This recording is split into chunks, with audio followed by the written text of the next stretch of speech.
माँ घर जोड़ कर रखती है।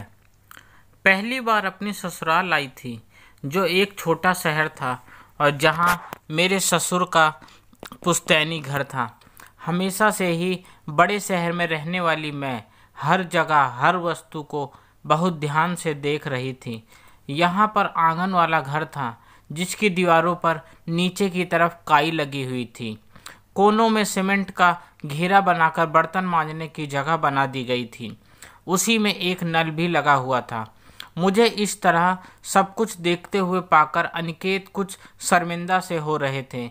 मेरे मायके की मॉड्यूलर किचन के सामने यहाँ की किचन फीकी थी और फिर किचन में पानी का इंतजाम भी नहीं था। इसके बाद मेरा ध्यान गया आंगन से लगे हुए बरामदे पर, जो काफ़ी बड़ा था और उसी में से होकर कमरों में जाने का रास्ता था। बरामदे में काफ़ी चौड़ा तख्त और कुछ कुर्सियां पड़ी हुई थीं। सासू माँ मतलब अम्मा मेरे पास आईं और कहने लगी, दुल्हन बिटवा के कमरे में चली जाओ। मैं उस कमरे में गई, जो अनिकेत का कमरा रहा होगा। सालों पुराने पोस्टर दीवारों पर लगे थे। इसके साथ ही कभी अनिकेत में अपनी दिनचर्या का टाइम टेबल बनाया होगा, वह भी उसी दशा में लटका हुआ था। अनिकेत कहने लगे, अम्मा क्या हाल बना हुआ है इस कमरे का। दीवारों पर कितनी पुरानी तस्वीरें लगी हैं, इन सबको फाड़कर क्यों नहीं फेंका। अम्मा कहने लगी, जाने दे बेटवा, लगी हैं तो लगी रहें।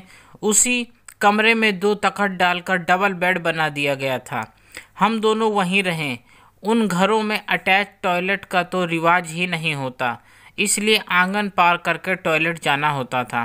नहाकर साड़ी पहनकर आना मेरे लिए संभव नहीं था, इसलिए अम्मा ने मुझे छूट दे दी थी कि मैं मैक्सी पहनकर आ सकती हूँ।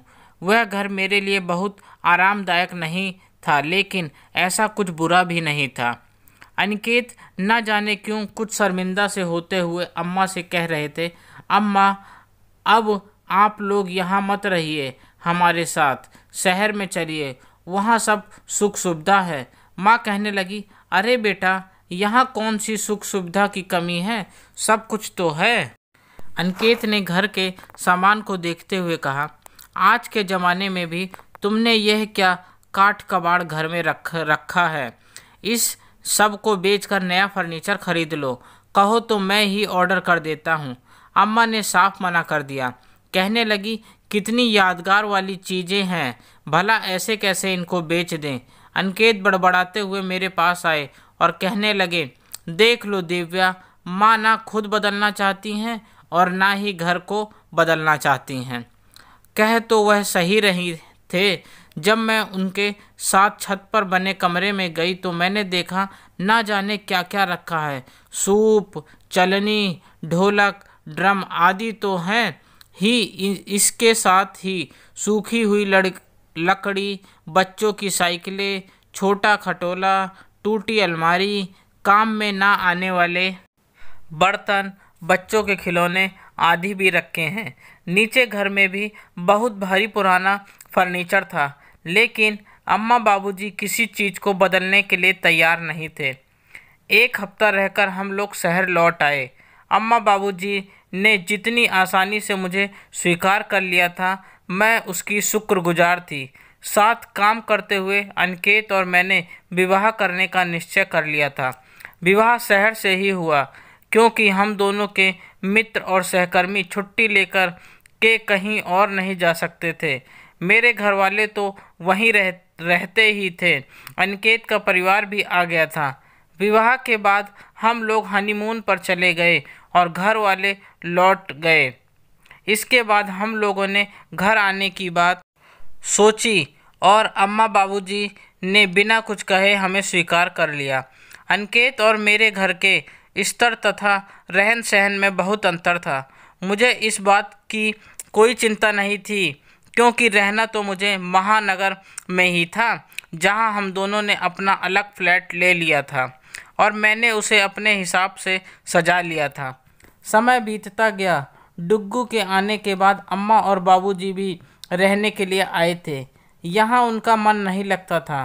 वैसे भी मेरी मम्मी पड़ोस में रहती थी और उनका आना जाना घर में लगा ही रहता था, इसलिए अम्मा की मदद के बिना भी मेरा काम आसानी से चल रहा था। 1 महीना रुकने के बाद वे लोग लौट गए। ऐसे ही हम लोग आते जाते बने रहे।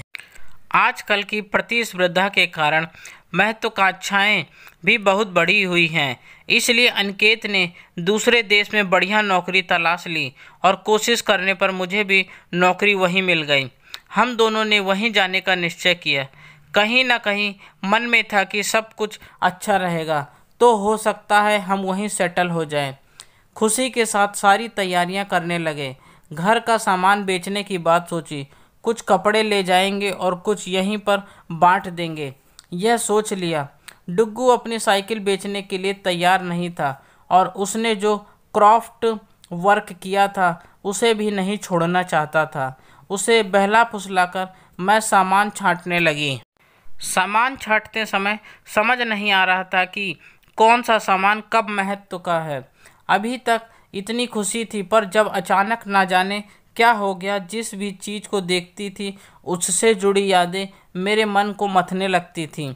यह लैंप शादी के बाद हम दोनों बेडरूम के लिए लाए थे।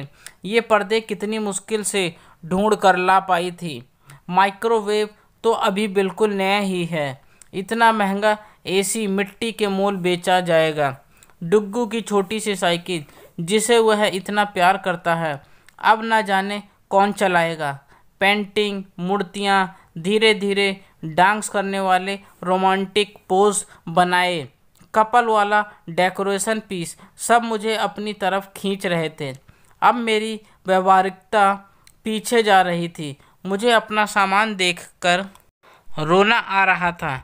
यह हमारा घर है, हम दोनों ने मिलकर बनाया है और हम इसे छोड़कर सामान बेचकर चले जाएंगे और फिर वहाँ दोबारा घर बसाएंगे।